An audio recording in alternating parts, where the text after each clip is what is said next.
Good morning and welcome to Lucy's Paradise Podcast. I'm really excited for today because we have another one of my relatives on. Ladies and gentlemen, introducing Melanie Dorado-Wilson. Hello. So please, let's start by, which might be a little complicated for people to understand, how we're related, I think would be a good one. Basically my sister. Okay, so my father and her father are brothers, and my mother and her sister are sisters. So two sisters married two brothers. And so the doctors say that we're as close genetically as brother and sister, but we're actually cousins. Yeah, that's crazy. So, yeah. Yeah. I tried to explain that to people and they're like, what? And I'm like, okay, I'm not from Alabama. What I'm trying to say is that my mom and her sister basically married brothers at one point in time. Yeah. So it makes it a little confusing. But tell us a little bit about you besides the fact that we're related. Wow. Where do I start? Okay. So I have two kids. I'm a mom first. That's my claim to fame. That's the biggest joy of my life. Married, just 27 years, I think. We recently thought we were married for 28 years, and then we realized we miscounted. We got distracted. Well, we totally forgot our anniversary, for one thing. That's funny. At least it was a mutual forget. Yeah. I work at Windward Community College. I'm currently serving as the interim vice chancellor for academic affairs. Shout out WCC. Yes. Shout out to WCC. Thank you so much for hosting. And I love working here. If you've been outside on our campus, it's so beautiful. It's so amazing to be here. It's such a great space. I lived overseas for many, many years. We traveled for like 17 years living overseas before we came back to live on the mainland where my husband's from in Minnesota. We had some land there. And then in 2017, we came back. We came back here. Where's the coolest place you've lived? Oh, that's a good question. Well, I have good questions. I always go back. This is not related at all to my adult life. I lived in Italy from the time I was in fourth grade through, or like fifth grade through eighth grade. Oh, wow. Yeah. I never knew that. Really? Oh, my I never knew gosh. that. Yeah, my dad was stationed there. What part in Vicenza, up in the north. That makes sense. He was near stationed there, Venice, actually. And we were there for 3 years. It was one of the best times of my life. It sort of, I think, guided me in what I wanted to do in my life. I knew I wanted to live overseas. I knew I wanted to travel. I had the best teacher of my life there. I knew, so it kind of led me into teaching. I did a lot of acting and gymnastics, so I kind of knew what things, I got to know what kinds of things were fulfilling to me. And so, yeah. My friend grew up in Switzerland, and she talks about how different like the programming is there. Like they learn like 4 different languages, and that's like normal there. And when she talked about that, I was like, I feel like I should have done that. And I probably needed that because I felt so like my education was just like easy, I guess.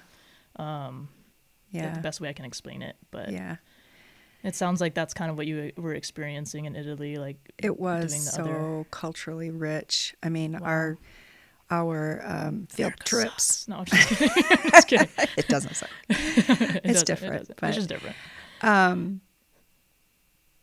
In fact, let me just say, I'm going to take a side road here. I have ADD, so my brain goes in all different directions. So if you just let me talk, I'll just continually talk about a billion different things and go in all these different directions because my brain is making all these connections. So what was it you just said? I do too. You said and so something. Every single episode of my podcast probably is all over the place, but I don't mind. I made a joke about America sucking, and I just said that Italy was culturally rich for you. Yeah, so we would go on these trips to like Florence and go to these, and I'm like this. I'm standing under the statue of David when I'm in 6th grade, which I'm sure you can imagine as a really great view. But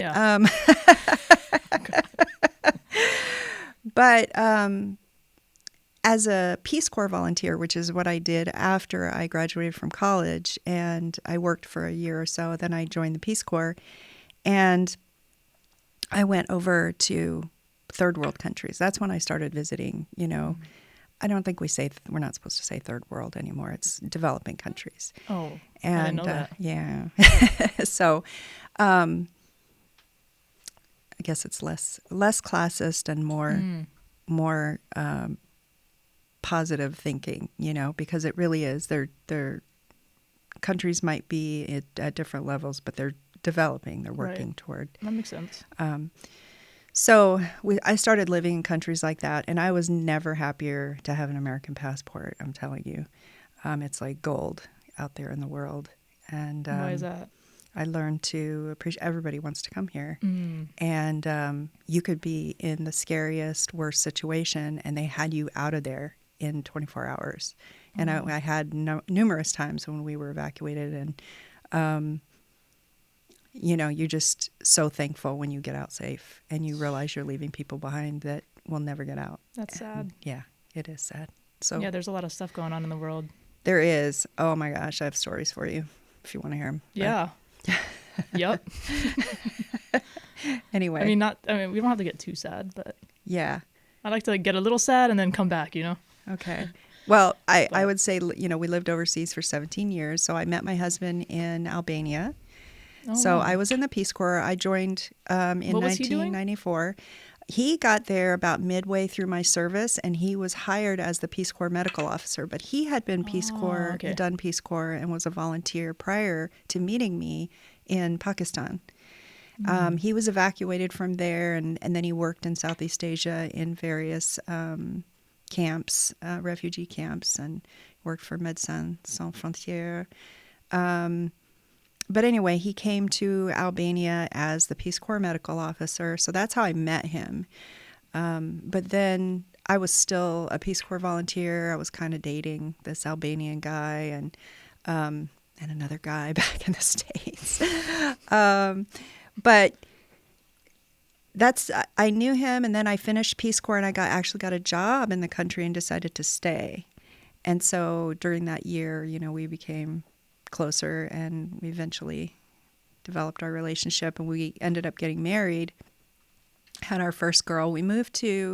From there we moved to Eritrea, East Africa, which is right by Ethiopia, out there on that eastern, I'm not sure if they call it the Horn of Africa, but it's the eastern part of Africa that sticks out there. That's Ethiopia.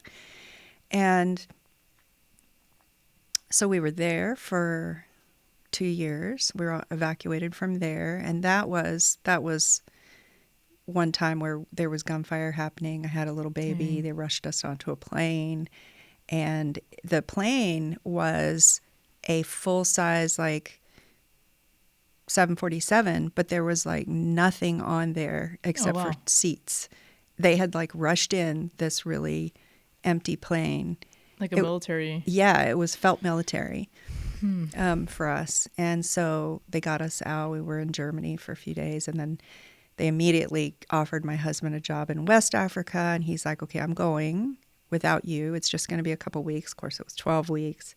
So I went back to California with my mom, you know, and so I spent a lot of time in those years when we were traveling back in California because my mom was living there.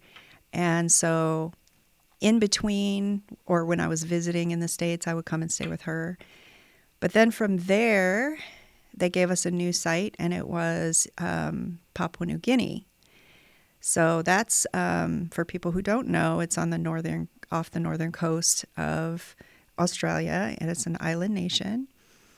Half the island is another country entirely. Oh, wow. So we were there for a little less than 2 years. It was actually during the switch over from 1999 to 2000, and everybody was freaking out because they thought that the computers were going to shut down the world. Yeah. But then to make a long story short, we ended up being evacuated from there. No, we didn't. Sorry. That's a different country. We didn't get evacuated, but we left. Callie and I left early because it got too dangerous. And she was only 2 at the time. And then we ended up going to Mongolia, and we stayed there for 11 years. And that was that was it. That was our last Peace Corps country, and we were there for the remainder of our service, and then we came back. So what conflicts were like? What was like going on to make it dangerous? Like just. Well, in Albania, there was a pyramid scheme, and I don't. If you know anything, I know. If you know anything about Albania, they were completely isolated from the entire world for about 50 years. They had a leader who was very extreme, and he blocked the country off. So nothing coming in, nothing going out. And they linked with China and Russia. And so Chinese and Russian people could come in and out and on a limited basis. But they didn't know a whole lot about what was happening in the world. And and it was a really hard time. You know, there was a lot of political persecution, and it was really poor. But they didn't really know. They couldn't compare themselves to the rest of the world. Right. They weren't allowed to have radio and TV and all of that. And so when there was a huge revolution in like 1990, and then they brought the first Peace Corps volunteers in 91 or 92, or maybe it was a little earlier for the revolution. But anyway, they overthrew the government, and the country opened up to the world. And so if you can imagine. That's crazy. I would tell people it was so crazy. The people driving there, it was so crazy. It was like no rules at all. You know, it was like a whole bunch of teenagers. You give a whole bunch of 15-year-olds the keys to the car and just say, go. Right, and they're like, hell yeah. You know, and they're just all over the place. That's how it was. Wow. People were getting hit, you know, on the sidewalk. It was crazy when we got there. Jeez. And so, you know, you're walking around and you're constantly on guard. And the sexual harassment was awful. It was awful, awful. And you just learned to deal with it. You just ignored it. It happened constantly every day. You know, you're walking along the street. And, right. We women did not walk around at night by ourselves at all. Just a different civilization. Yeah, right? It was totally different. But so many things. I mean, yeah. Anyway. That reminds me of when I worked at the Apple store in California, there was a guy who just got out of like prison. And he walks into the Apple store and was like just so confused and baffled. And like, what the heck is this? And I remember like we like knew that like this dude probably just got out of somewhere. But like, I mean, he was like calm and stuff. But he was just like so confused. Yeah. It's culture shock. Culture shock for sure. Yeah. And he was like, what is this? And we're like, Yeah. The crazy thing is we learned to survive and we learned to love the country. You know, you live there for 2 years. I ended up staying, you know, for an extra year.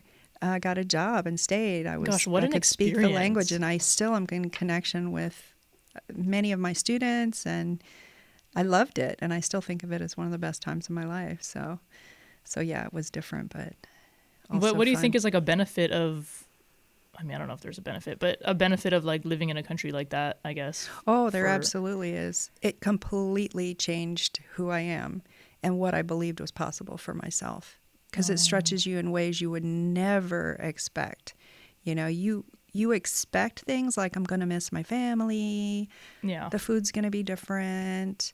I have to learn a new language. That's going to be kind of hard. You know, those things you expect. Yeah. That's nothing compared to what you actually experience. I mean, there's just no way to put into words how different it is to be. And you don't have to be out in the bush living in a tent either. I was living in the capital city in an apartment that had a washer and a dryer and a telephone. I was one of the lucky ones, and a toilet, you know. And it varied, you know, for wherever you lived in the country, what the amenities were going to be in your home. Some people ended up living with a family the whole time they were there and it's different for every country as well. Right. Yeah, I remember when Ben and I went to Europe, and you have to like pay to use the bathroom. That was for us. That was like, what? Was it clean? I think so, but I mean, like my version of clean, relatively clean, and like Europe's version of we were in France, I think too at the time, and I think France is really dirty. So, you know, not every place in France, but I remember being like, wait, what? We have to pay? And I mean, that's just so different than what I was used to. But did you have to squat though, or could you actually sit down? I mean, I don't remember. Yeah. Probably. It probably wasn't. It wasn't like, you know, a bougie hotel toilet. You know, it was like a public toilet. Yeah. So it still was one of the toilets that you're not gonna just sit, you know. But I just the whole concept of like paying to me was just wild. And then, you know, when you compare that to different things in the world, like I also remember living in San Francisco, and they made public toilets for the homeless people. But what was not smart about that is, do you think that that's what they were using it for?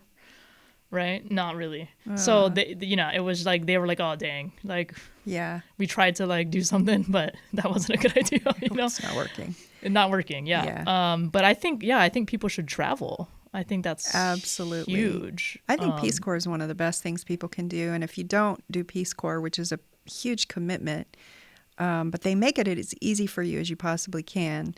You do have to have a 4-year degree to get into Peace Corps unless you have some sort of specialized experience. There are some people who have maybe been in business for years and or have banking experience or farming experience. Agriculture is really big in some countries. Yeah, that makes sense. Nurses generally have, but not always, you know, have a degree. And right. I mean, they do have a degree, but maybe not a 4-year degree. So there's various things you can do, but if you want to go as a teacher, which is what most people do, you do have to have your 4-year. Get like a credential. Yeah. Right. Yeah. Wow, that's really cool. Yeah. Yeah, I think everyone should travel. And what other places have you gone to that you like? Or places not necessarily in foreign countries? Favorite places in America?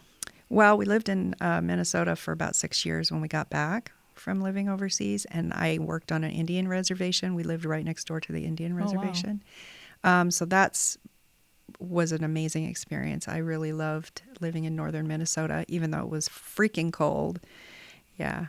And I ran off the road a couple times in the snow, and it's scary. But I remember Callie was living there during all those riots.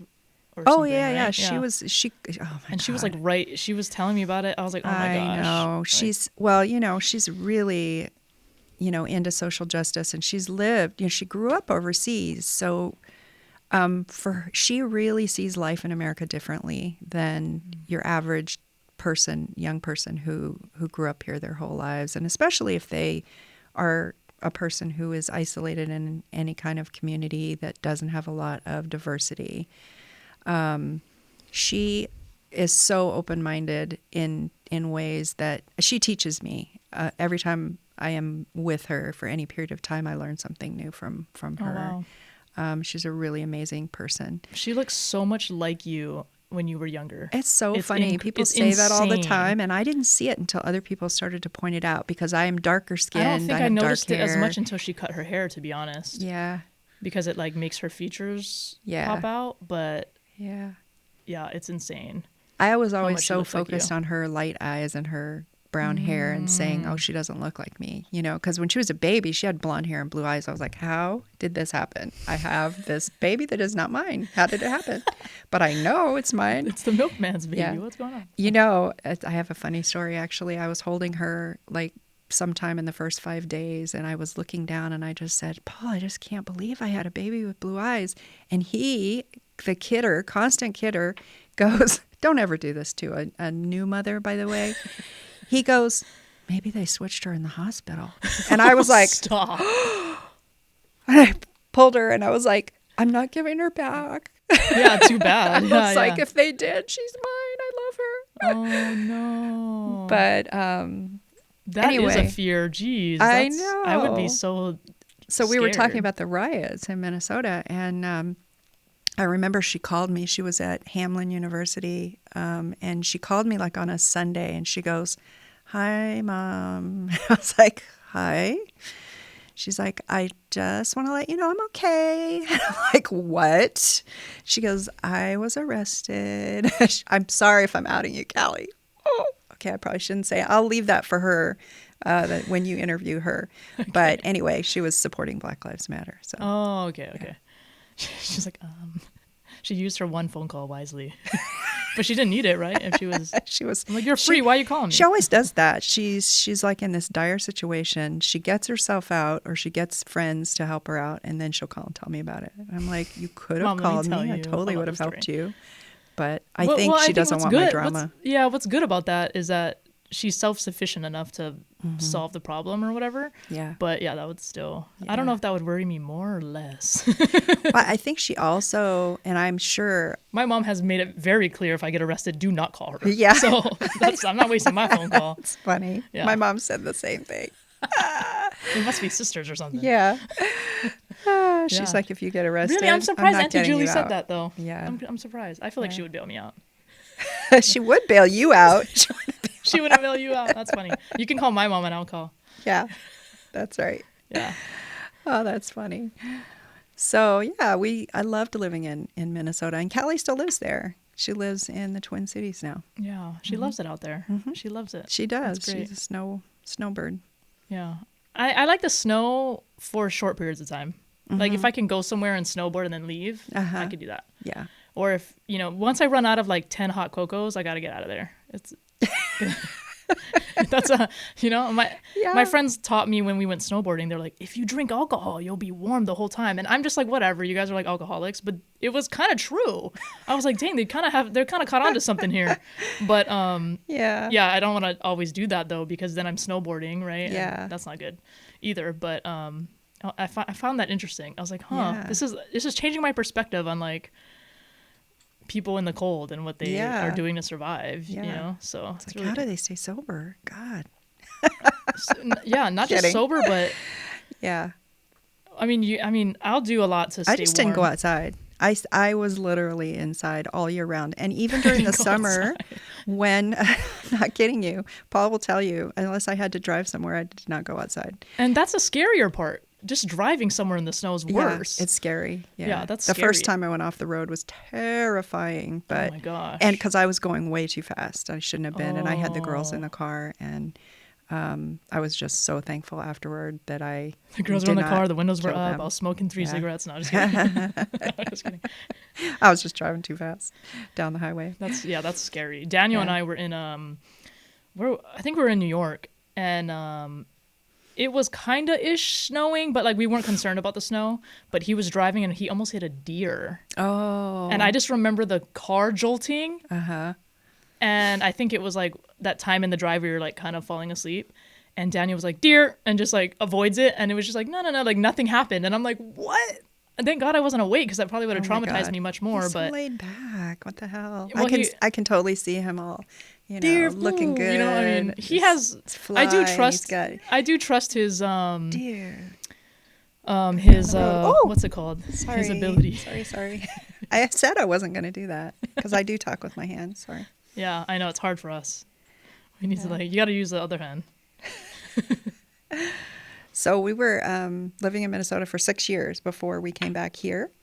And we had actually been in Mongolia for 11 years prior to that, we were in the coldest capital city in the world. So I had a long stretch of really cold weather. And you would think that I would be super anxious to get back here to Hawaii. Oh, so it wasn't weather. It wasn't weather. Although what I really missed was family. And then Grandma died. I think it was 2015 or 16. And when she died and I heard about it, I was just like kind of in shock. I didn't feel anything. I felt totally numb. And I was like, what is wrong with me? Why can't I feel anything? And I think it was just, it's your body's way of protecting you from whatever it is, from the feelings. Oh, like emotions. Right? Yeah. And so... so you, when she passed away at that time, you were in Minnesota? Yeah, okay. We were in Minnesota. So I was at work about 2 weeks later, and I was planning to go visit. They hadn't, here in Hawaii, you got to put people in a freezer, basically, for a period of time before they can be buried. Yeah. And... So it was like 2 weeks later, and I was planning to go home in a couple weeks for her funeral. And this group, it was so weird. This group came to our college from Hawaii Community College on the Big Island. They brought like 20 people from the Hawaiian Studies Department, and they were just making a connection with us. They were visiting a couple of different reservations in the area, learning about our culture, sharing their culture. And everybody was saying, oh, the Hawaii delegation's coming this week. And everybody was like, did you set this up? And I was like, no, I didn't. I didn't even know about it. It's awesome. Wow. So we had this big room called the drum room where we would meet for big meetings and for lunches and stuff. And there was like a stage at the front. And that day we all filed in there. That room was packed to the gills because they were going to perform for us.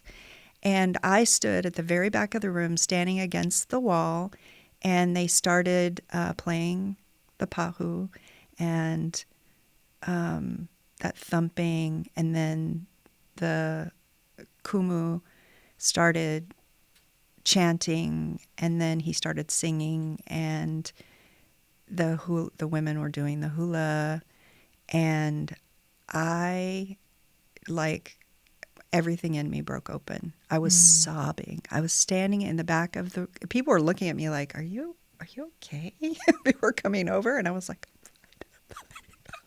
I just could not stop crying. I think everything... it's what I like about like the drums and like when you watch the hula and you hear the music, you can feel that energy. Mm-hmm. Yeah, that Hawaiian spirit energy, and then and the hula is the representation of it, right? Yeah, of that. So you had a moment. I did have a moment, and I think what really got me was that this particular song. It was actually the second one. I made it through the first one, feeling like I was going to cry, but holding it in, and then the second one, they said this is the story of a mother saying goodbye to her child, and I was like, oh my God, and then. Anyway, so afterward, I was going around the room and I was saying, thank you so much. I'm from Hawaii. And then, they were all so sweet. They took pictures with me. And so I went home that day and I said, I think I need to go home.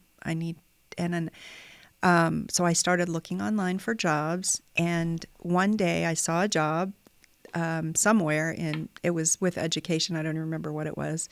And I remember this, Paul was outside hanging clothes on the line, and I went out there and I said, hey, if I applied for a job in Hawaii and I got it, would you be willing to consider going back? And he said, yeah, I guess if you got a job, we could, as long as we could survive, right. I would consider it. And I was like, oh, hell yeah. So I went and I started applying for jobs. It took we got here in 2017, so it took a long time. And that's funny. That's when I came back here. Oh, really? Mm-hmm. Wow. And when Grandma passed away, it was funny because I was like, I need to like sell this car. I had this, I forget what it was, but it was like one of those SUVs, and it got broken into twice in San Francisco. And I was like, because I was about to fix the window and sell it. Then it got broken into again. And I'm like, dude, my window's already broken. Why'd you break my other window? Yeah. To get into my car, you could have already accessed, right? So I was like, come on. And I found out what happened to Grandma. I think I just did my first bodybuilding competition in Sacramento. Mm-hmm. And I don't forget, because my friend and I were in the drive-thru and I was ordering my cheat meal that I finally earned. And I remember thinking, man, I'm going to sell this car and just buy a ticket home. Because I was like, there's no way I'm missing this funeral, right? Like mm-hmm. Grandma was like our matriarch, right? Yeah. And I was like, yeah, I gotta go home. But I remember that moment too. Was like, you just feel like you get called back, mm-hmm. So it sounds like you had that. I did very strongly. And then coming home for the funeral, I was like, oh, that's it. I have to come home. Yeah. Yeah, that was 2015. 2015. I think it might have been. Yeah. Yeah. So I just applied for every job I could until I got one. And it was, where I got one? At Hawaii Community College on the Big Island. It was the college that came, and there were people in the interview who were there visiting me and remembered me. It was the weirdest synchronicity. Yeah. Yeah. Yeah. I think that is just like more proof of like that you should have been back, Yeah. Like, it's not by accident, really, Yeah. you know? You know, when they finally called to offer me the job, it had taken a long, long time, and I had given up. I was wow. like, from December to January, I'd been in 4 interviews, and then I didn't hear anything. It was like April. Oh, wow. I was like, okay, well, guess I didn't get the job. I was really, really Wow. sad. And I was sitting there. I went home after work, and I was looking at the website for Hawaii Community College one last time and thinking, oh, I would have given everything to this college. I would have loved to work here. It was my dream job. And then the phone rang, and I saw that it was coming from Hawaii Community College. So I was like, Paul. And so I listened to the phone, and it was them offering me the job. And after I got off the phone, Paul said, I want to show you something. And he pulled out 2 quarters that he had gotten that day. And they were both Hawaii quarters, and he had never gotten one before. It was the first time he got 2 Hawaii quarters. I haven't even seen a Hawaii quarter. Yeah. Jeez. That's amazing. Yeah. So we felt like we were really guided back here. And yeah, so we've been here since 2017. That's so funny. And I just moved a year ago to Oahu. Back to Oahu. Yeah. And now we're neighbors on accident. Yeah, I know. How weird. So Paul is walking to the gym one day, and Lucy, I don't know if you were passing him or walking by him. I was walking either from the pool or going to the pool. And then I remember, like, I was like, that's not, because in my mind, you guys were living on the Big Island. Uh-huh.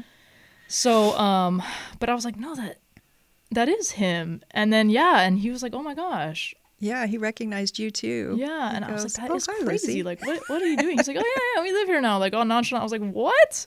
That's like, what so are we you live talking in the about? exact same apartment complex. Yeah, that's so funny. Just a couple buildings over. It's so funny. Mm-hmm. Yeah. Yeah, which is nice. That's really interesting to get called back. I kind of felt like that too.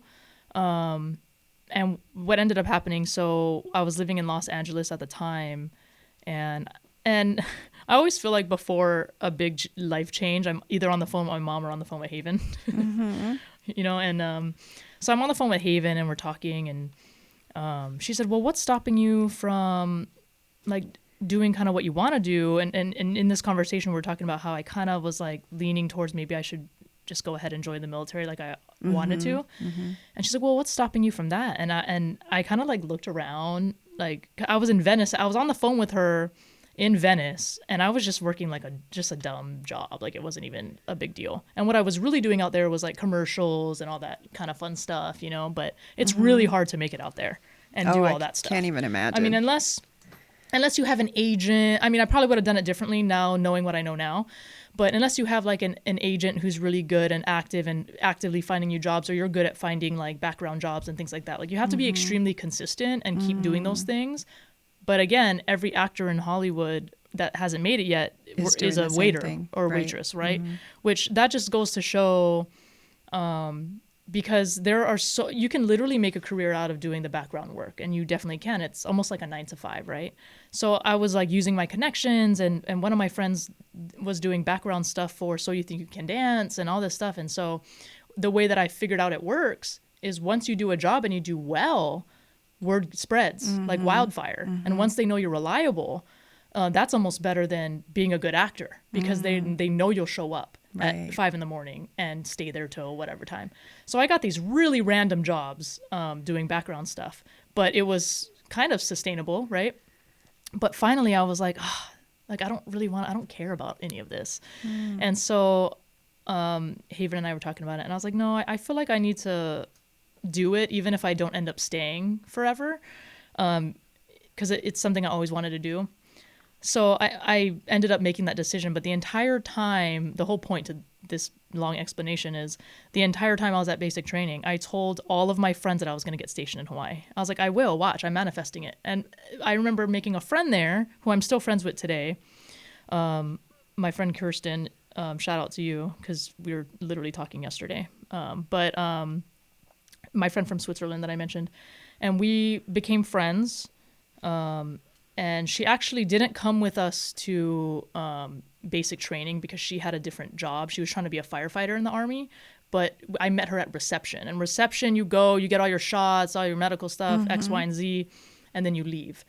And we became friends. And I was talking to her about manifesting wanting to be back in Hawaii. And I think a little part of it was maybe I was just delusional because my dad was in the hospital. And maybe that's just where I wanted to go. Yeah. And I was like ready to come home and all that stuff. But I was the last person to get my orders. And when I checked the email, it said that I was going to Schofield Barracks, Hawaii. And I was like, yo, what are the chances? Wow. Yeah, that was crazy. That's and my friends were amazing. like, yo, what? And I was like, told ya. And they're like, That is dude, that's great. insane. And I was like, they're like, did your like brother pull strings or like what? And I was like, I don't know. But my first sergeant, where I went to basic training, was just stationed in Hawaii. So I don't know if anyone, I don't know what string, if there were strings or anything like that. I don't know. But even if it wasn't, and it was like by chance, that's insane. Because like all my friends got all kinds of different places. Yeah. I mean, New York, Texas, how many it's all thousands of random. places are there in the world you could have been stationed? Yeah. Yeah. And I was like, okay. And then, so I came back here August 2017. And then the following March, my dad passed away. So, Yeah. but I was here. So, Yeah. yeah. I remember the funeral. Yeah. Well, we all do. Yeah. Yeah. I remember finding a empty Fireball like shot glasses in the jacket pocket of my uniform because that was the first time I wore my uniform besides my graduation was at my dad's funeral. And so the next time I had to wear it, I was like cleaning it and I like put it on and I was like, oh. And I was like, oh. I got through that day, you know? Yeah. I remember not having not seen Ben for a long, long time, and I was shocked at how tall he was. Oh, yeah. He's way, way, way taller than I expected because I just hadn't seen him. And he years. he's also a cheater and he wears these like shoes that like make him taller. He's still so he pretty tall. always is continuously growing Yeah. because he just gets these shoes. I've learned the trick now. Now I'm like, I'm Yeah. buying those shoes and I'm like, yes, I'm taller. I don't think I've ever seen you in heels. I mean, you probably were on stage, yeah? Yeah, you have to be in heels for the competition. Yeah. No, I'm not a fan. I do not wear heels. I'm not a no. fan. Not anymore. I gave up. Weren't they like invented so women's legs look good or something? Like they're I not don't comfortable know. at all. They're for men. They're not for women. Yeah, they're not Yeah. made. Yeah, no woman would design that. Or I guess they're for other people, not for yourself, is what I should say. Yeah, I'm just not a fan. I mean, number one, it doesn't really fit my style nowadays, right? I'm definitely much more of a tomboy, but they're just also not comfortable. They're not. And so there's I'm not really into a that. reason for me to ever wear Life's them. too short. Life's too short. Too short to wear heels. Yeah. I mean, if you like them and they don't make you, suffer, then wear them. But to me, it's torture. I cannot wear heels. Yeah. Every time I go out with my friends, and I have a lot of female friends that are much girlier than me. Those shoes are off at some point in the night, and I'm either carrying them or I'm switching shoes with them. So Yeah. it's, I'm like, why don't we just not wear them? I remember those days. Yeah.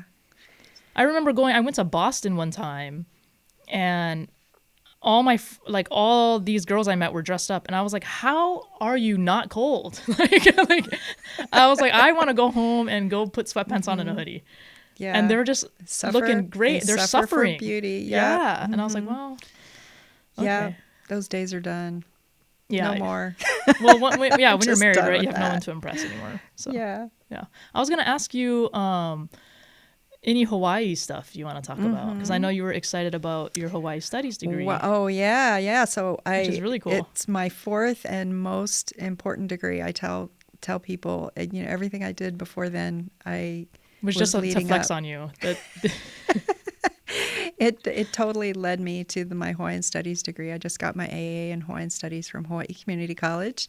It took me 7 years, and taking a class here and there and throughout the summers, and there were I had to take semesters off because I'm working full time, and I just plugged through it until I got through it. Yeah, but I've learned more and. Just been more thankful for that learning than I have for anything else that I have done in academia prior. I mean, I do appreciate everything that I have done and learned up to this point, but those things were always for getting a job. You know, they were for pushing me into my career. Right. And this was the first time that I studied something for my heart, and That's awesome. It was so meaningful and so fantastic. Yeah. And I took a class here as well, just one class here at Windward. But we just have such amazing instructors.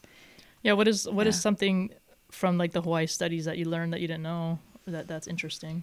Well, I think lately I have been very, very drawn to the work of the Hawaiian Kingdom, which is still happening, by the way.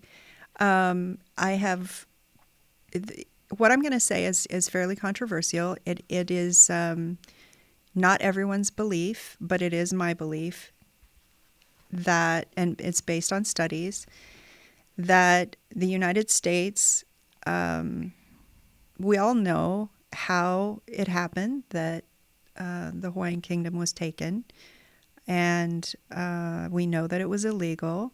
What we don't know is that many of the actions that happened after that were supposedly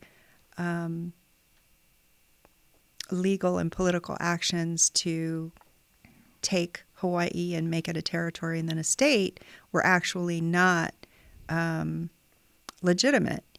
And I'm not knowledgeable enough to sit and give you all the dates and details, but it's out there, and I did study it. And